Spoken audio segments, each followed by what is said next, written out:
Hey everyone, this is Jessica of Into the Warren. Welcome back to my channel. If you're new here, this channel is all about the craft and art of crochet and knitting. And like I said in my previous video, it's a lot more knitting friendly lately because I'm really loving knitting. And I have quite a few things to share with you today. I am au naturel because I had to take a shower. I usually take showers at night before I go to bed, but I was very productive this morning and I cleaned my entire bathroom, and like that's a big deal, okay? And I also put some laundry away, not all, but some. And when I clean the bathroom, I'm like, ugh, and then I gotta go take a shower because, you know, it's a little germy. So anyway, so I am clean. My hair's a mess as always. Every video that I make, my hair's a mess.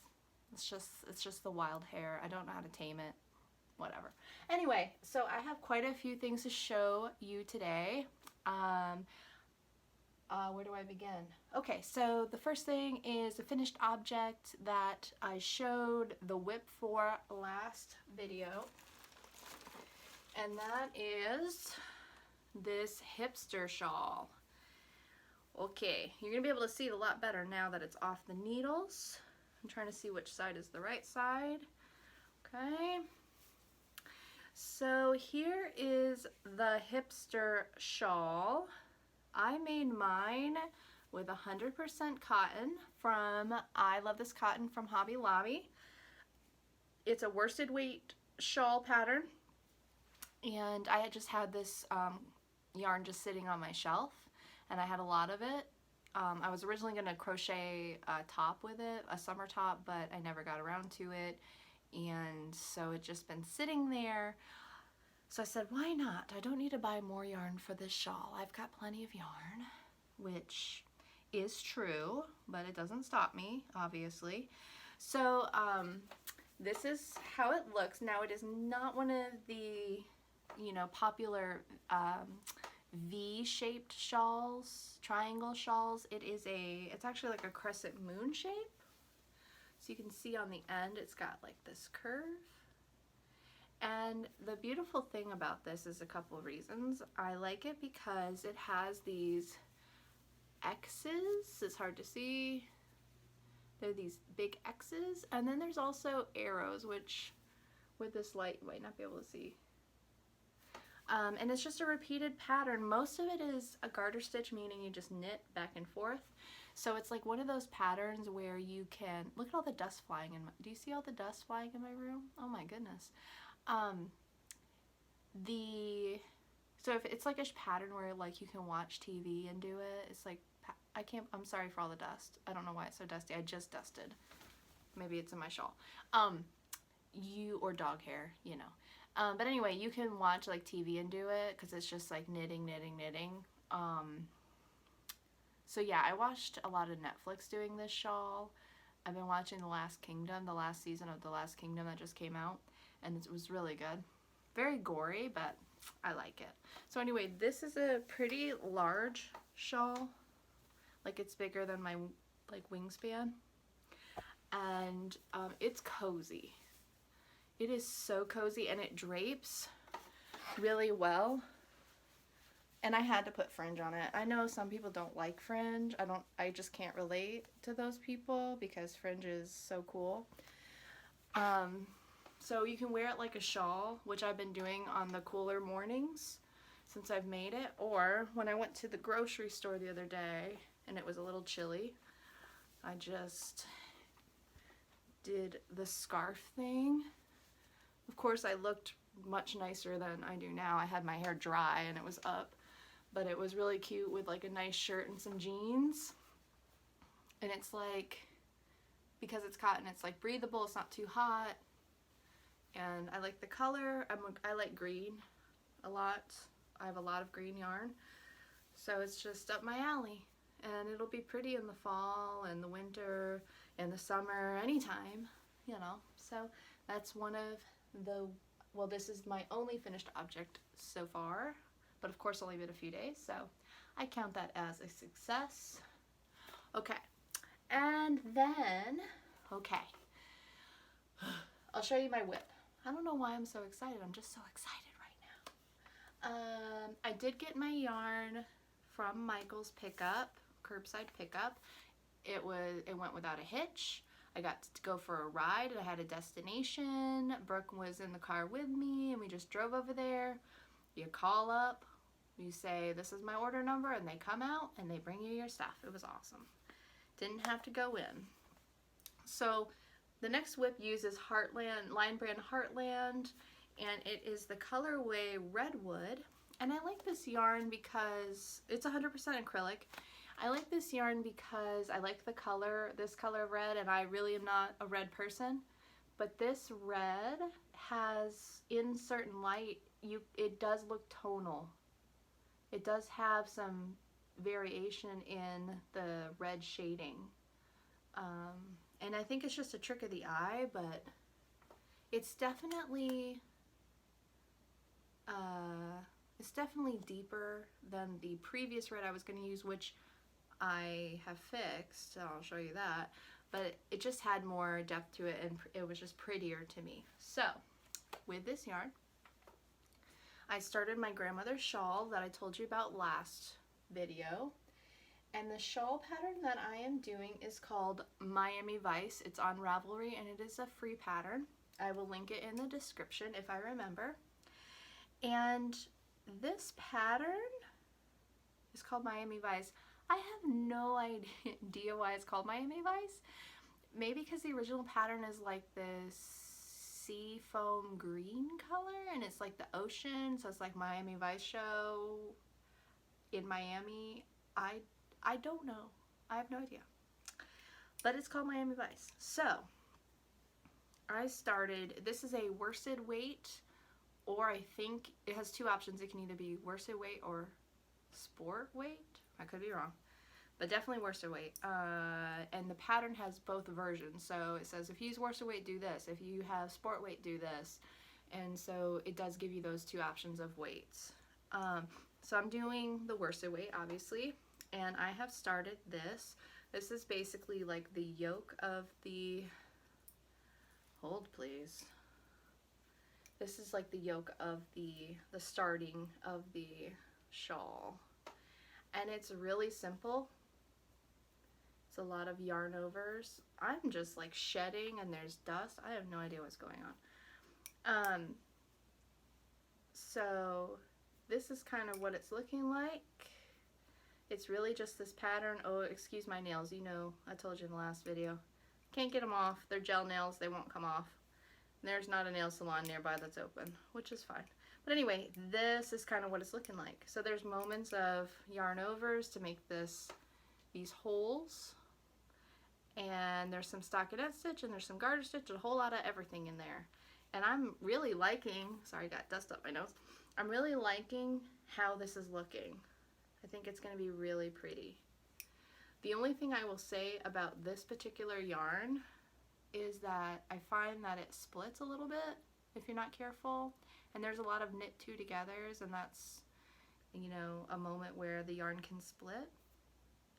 But I've overcome it a little bit.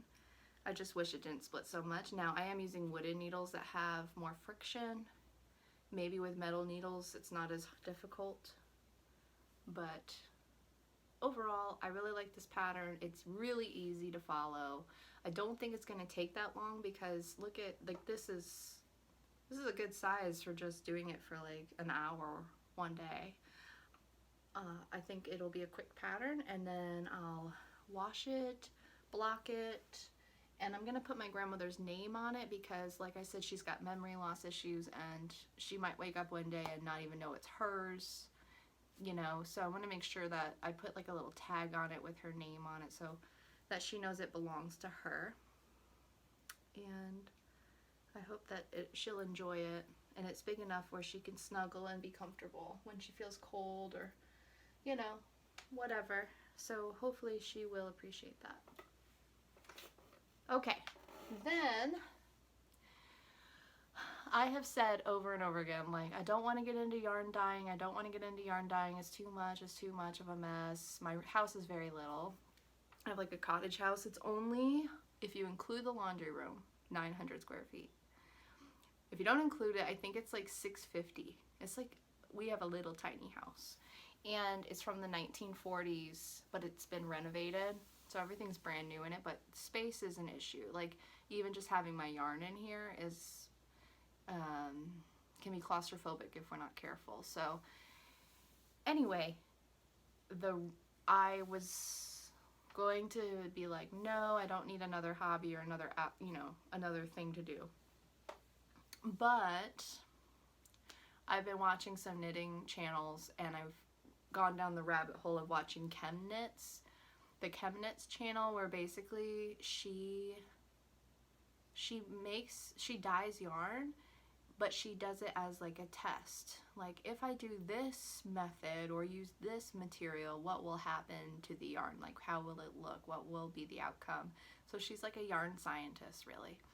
And I watched her video because the KnitCrate that's coming this month in May is actually bare yarn with 2 packets of Kool-Aid, and you get to dye your own yarn with the Kool-Aid this month, because I guess they were having issues with shipping during a pandemic and all that. I'm kind of glad that I got my KnitCrate from last month, and then I canceled this month because I hadn't gotten the first crate, and I wanted to see if I liked it, because you'll see that if you get 2 skeins of bare yarn in merino, 100% merino, and you get 2 packets of Kool-Aid, okay, that doesn't equal the $29.99 that you have to pay for that month. Even with pattern, I mean, I still don't think it's, I don't think that's a good price for this particular box. I think it's overpriced. And I have since ordered bare yarn, a pack of 5, for only like a couple dollars more. So 5 skeins for a couple bucks more instead of 2 skeins for $30. It's just not worth it to me. And so I'm glad that I didn't pay for this next month. But I was watching KnitCrate, and I watched some with the Kool-Aid dyeing and the food coloring dye, and I didn't think it was going to be as effective as it is. And then I realized, you know, that made me want to dye yarn more, because that means you don't have to buy separate equipment, because if you use regular acid dyes, it's actually not good for your health to like use those materials for cooking as well. They're not food safe, and when you open those dyes, you have to have a mask on and gloves and things like that, because it's chemicals, and it's not safe for consumption. But with food coloring and Kool-Aid, it's very inexpensive, and it's safe to use your own pots and spoons and stuff, and then reuse them for cooking, of course, after washing. So I have been watching all of her Kool-Aid and food coloring videos, and then she had a video about over dyeing yarn. So basically, you get yarn that has already been dyed in a factory, not hand dyed, but a factory dyed material, and then dyeing on top of it to give it more tone, give it some variance and things like that. And that sparked the idea that that red Swish DK yarn that I got from KnitPicks, that was just like this bright orange red, this flat orange red. I was like, I'm not a fan of the color as it is, so let me see what I can do. So I had Kool-Aid and food coloring, and I did a little bit of mixing and went through the process, and I really, really, really enjoyed the process of dyeing yarn.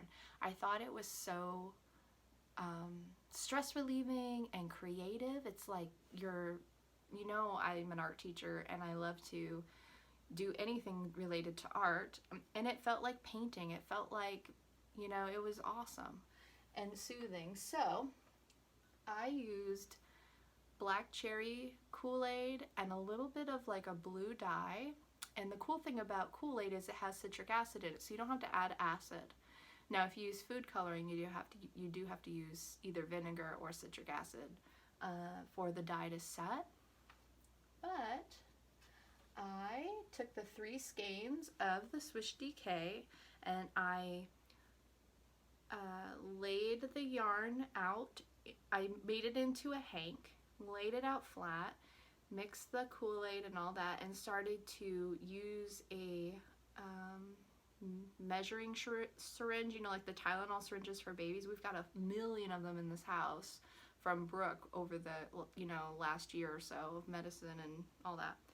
And just, you know, suck up some of the Kool-Aid, and I put like little dots of color and little areas of splotchy color, and then you wrap it up in saran wrap and you put it in the microwave, and the heat and the steam of the from the microwave sets the color, and then you wash it with soap and water, you let it dry, and then you can put it into your hank. So it went from this flat orange bright red to this red that's a little bit deeper, and then there are these stripes of this darker brownish burgundy-ish red in it.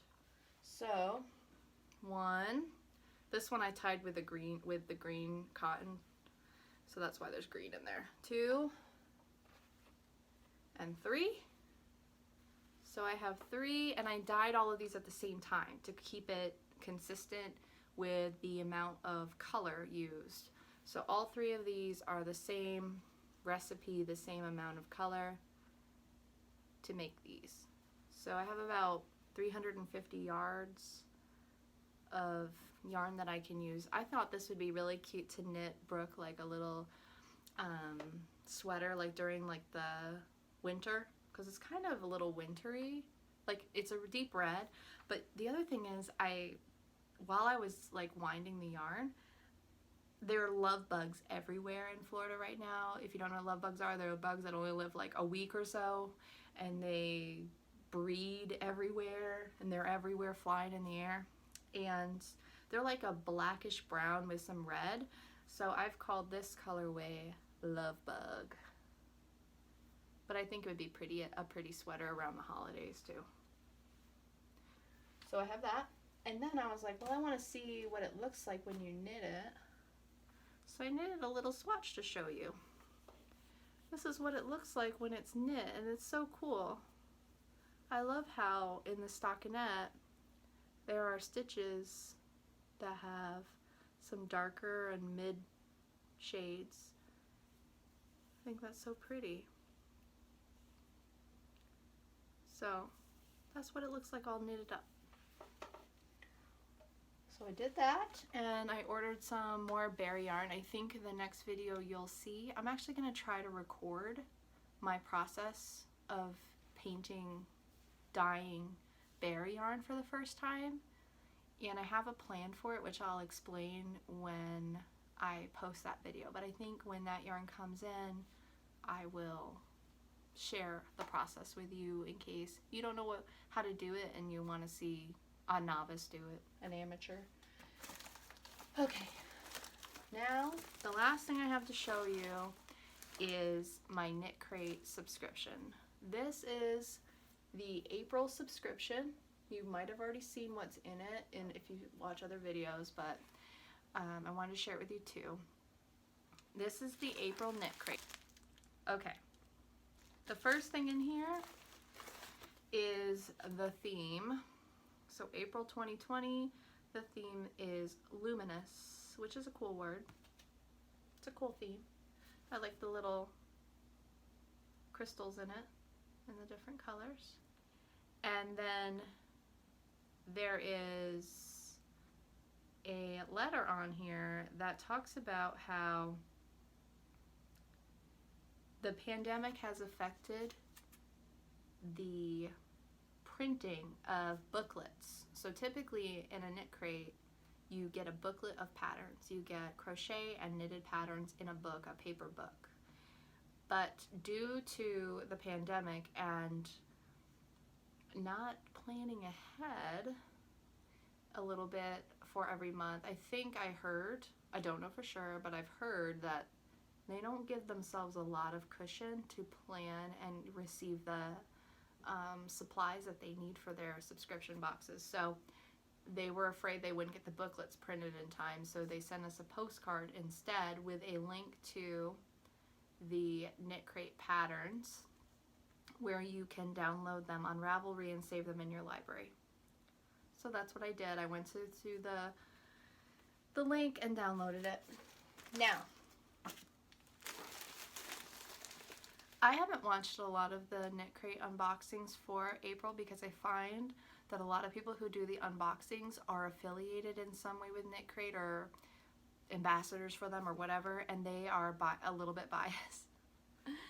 And I don't know if they're telling the truth or not, of whether or not they like what they actually are getting. And I really do like the yarn that I received. I have the, whatever, Energize Me, meaning like all the warm colors. 2 skeins of the Uru yarn. Uru yarn, sugar. This is a sport weight, and the colorway is called Ruby. It is 70% superwash merino, 20% nylon, and 10% stellina, meaning this sparkle that you see in here. It is 300 yards a piece, machine wash, gentle cycle, lay flat to dry, and it's 100 grams. So I got 2 of these. I think this yarn is gorgeous. I love it. It's beautiful. And I was sitting at home yesterday when I got this thinking about what could I make with this yarn, and I decided to go on into the link, download the patterns, and see what pattern they suggest, and what knitting pattern they suggest for this yarn. And here is where I'm wondering if like anyone's on the same page as I am. I went to the patterns, and for this, they have a pattern of like this sleeveless shirt, but it has a lot of drop stitches in it, so it's holey. And they did that so that you could make some sort of shirt, some sort of garment with just 600 yards of yarn. And it's ugly.